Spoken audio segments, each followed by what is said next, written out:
అనంతపురంలో ఉన్న సెంట్రల్ యూనివర్సిటీలో అర్ధరాత్రి తీవ్ర ఉద్రిక్త పరిస్థితులు నెలకొన్నాయి.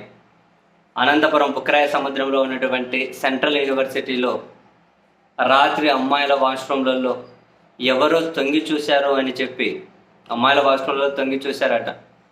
సో ఆందోళన చెందిన అమ్మాయిలు వీసీ దగ్గరికి వెళ్ళి ఆ విషయాన్ని చెబితే వీసీ పెద్ద సీరియస్గా తీసుకోలేదు, పట్టించుకోలేదు. వీసీ స్పందన అంతంత మాత్రంగానే ఉంది అని చెప్పి అమ్మాయిలు ఆందోళనకు దిగారు.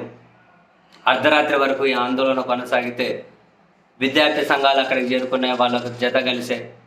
అండ్ పోలీసులు అక్కడికి చేరుకున్నారు, అమ్మాయిలకు నచ్చజెప్పారు. దీని మీద తగిన విచారణ చేస్తాం, మరిన్ని రక్షణాత్మకమైన చర్యలు తీసుకునే విధంగా ముందుకెళ్తాము అని చెప్పి మొత్తం మీద అయితే వాళ్ళని కన్విన్స్ చేశారు. అయితే వీసీ స్పందన మీద అమ్మాయిలు అయితే తీవ్ర ఆగ్రహాన్ని ప్రదర్శిస్తూ ఉన్నారు. అండ్ అప్పుడు మీడియాతో మాట్లాడినటువంటి విద్యార్థి సంఘాలకి సంబంధించిన వాళ్ళు కూడా అమ్మాయిల వాష్రూమ్లో వరకు ఎవరు వచ్చి తొంగి చూస్తే దాని మీద స్పందన లేకపోవడం ఏంటి, ఇప్పుడేదో మమ్మల్ని శాంతపరిచి తర్వాత దీన్ని మరుగునపరిచేసి ఇటువంటి చర్యలు రిపీట్ అవుతూ పోతూ ఉంటే యూనివర్సిటీలో కూడా అమ్మాయిలకు రక్షణ లేకుండా పోవడం ఏంటి అని చెప్పి విద్యార్థి సంఘాల వాళ్ళు అయితే తీవ్రంగా మండిపడుతూ ఉన్నారు.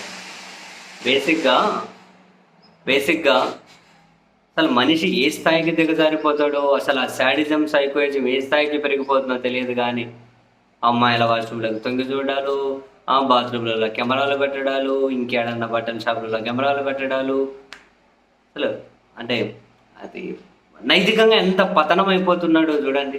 అంటే ఏ స్థాయికి పతనం అయిపోతూ ఉన్నాడో, రోజు రోజుకు పెరుగుతూ ఉండడం. చైతన్యం కావాల్సినటువంటి సమాజం ఇంత దారుణమైన స్టేజ్కి పడిపోతూ ఉండడం. సరే, ఇది విచారణ ఏంది, ఎవడు నిందితుడు ఎవడి కథ అవన్నీ తేలేటివి లేదు, పెట్టేటివి లేదు. కానీ నైతికంగా మనిషి ఎంత పతనం అయిపోతున్నాడో చూడండి.